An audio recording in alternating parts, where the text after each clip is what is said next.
Let's move on to point number 4. It sets a foundation for engagement. Listen, when people are motivated, I don't want to speak for you, so I'll speak for myself as a project manager. I am more motivated. I'll stay longer. I'll come in earlier. I won't do what it takes. I'll exceed that.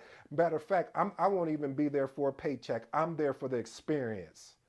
You see the difference. See, when you're there for the experience, the paycheck will follow. When you're there for the experience, the promotion will follow. When you're there for the experience, the growth will happen. And a lot of times, when you're in that type of environment, there's a genuine interest in which project outcomes happen. That's where you see a lot of successful projects happen. But when you have that interruption where that micromanagement or that micro leading is in place, you can't develop those type of teams. So family, I challenge you, when you're in the foundation like that of being able to have engagement without any um, more or less of being held in a place where your words are used against you, but they're used for you. That's when you're going to know, when they're being used for you, that you're in a good environment. Let's move on to point number 5.